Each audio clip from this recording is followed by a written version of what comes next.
ജൻസിയെ ഒപ്പം നിർത്താൻ പുതിയ തന്ത്രങ്ങളുമായി കേന്ദ്രവും കോൺഗ്രസും. ഒരു ദിവസം ഒരു സർവകലാശാല എന്ന പേരിൽ രാജ്യത്തെ സർവകലാശാലകളിൽ കേന്ദ്രമന്ത്രിമാർ നേരിട്ട് വിദ്യാർത്ഥികളുമായി സംവദിക്കും.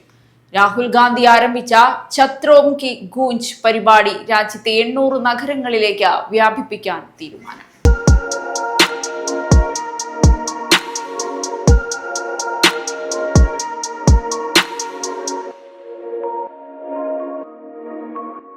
രാജ്യത്തെ രാഷ്ട്രീയ സാഹചര്യത്തെ മാറ്റിമറിച്ച വിദ്യാർത്ഥി മുന്നേറ്റങ്ങൾക്കു പിന്നാലെ യുവജനങ്ങളെയും ജെൻസി തലമുറയെയും കൂടുതൽ സ്വാധീനിക്കാനുള്ള പുതിയ നീക്കങ്ങളുമായി കേന്ദ്ര സർക്കാരും കോൺഗ്രസും രംഗത്ത്. വിദ്യാർത്ഥികൾക്കിടയിൽ വളരുന്ന രാഷ്ട്രീയ ബോധവും ചോദ്യപേപ്പർ ചോർച്ച ഉൾപ്പെടെയുള്ള വിഷയങ്ങളും മുൻനിർത്തിയാണ് ഇരു രാഷ്ട്രീയ ശക്തികളും പുതിയ പരിപാടികൾ പ്രഖ്യാപിച്ചിരിക്കുന്നത്.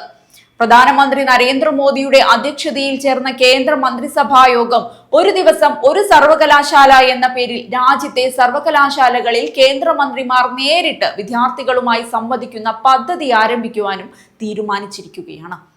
ഓരോ മന്ത്രിക്കും ഓരോ സർവകലാശാലകൾ വീതം ചുമതലപ്പെടുത്തി വിദ്യാർത്ഥികളുടെ അഭിപ്രായങ്ങൾ കേൾക്കുകയും കേന്ദ്ര സർക്കാരിന്റെ വിവിധ പദ്ധതികൾ വിശദീകരിക്കുകയും ചെയ്യുന്നതാണ് ഈ പരിപാടി.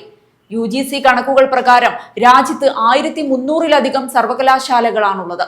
കേന്ദ്ര വിദ്യാഭ്യാസ മന്ത്രി പ്രഹ്ലാദ് ജോഷിയും കായിക മന്ത്രി മൻസുഖ് മാണ്ഡവ്യയും പരിപാടിയുടെ ഏകോപന ചുമതല വഹിക്കും.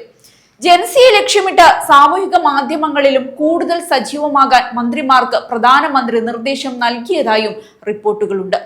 അതേസമയം ചോദ്യപേപ്പർ ചോർച്ചയ്ക്കും പരീക്ഷാ ക്രമക്കേടുകൾക്കുമെതിരെ പ്രതിപക്ഷ നേതാവ് രാഹുൽ ഗാന്ധി ആരംഭിച്ച ഛാത്രോം കി ഗൂഞ്ച് പരിപാടി രാജ്യത്തെ 800 നഗരങ്ങളിലേക്ക് വ്യാപിപ്പിക്കാൻ കോൺഗ്രസ് പ്രവർത്തക സമിതി തീരുമാനിച്ചു കഴിഞ്ഞു. ഇതിനകം കോട്ട, ഡെറാഡൂൺ, പ്രയാഗ്രാജ് തുടങ്ങിയ നഗരങ്ങളിൽ നടത്തിയ പരിപാടികൾക്ക് വലിയ വിദ്യാർത്ഥി പങ്കാളിത്തം ലഭിച്ചതായാണ് കോൺഗ്രസിന്റെ വിലയിരുത്തൽ.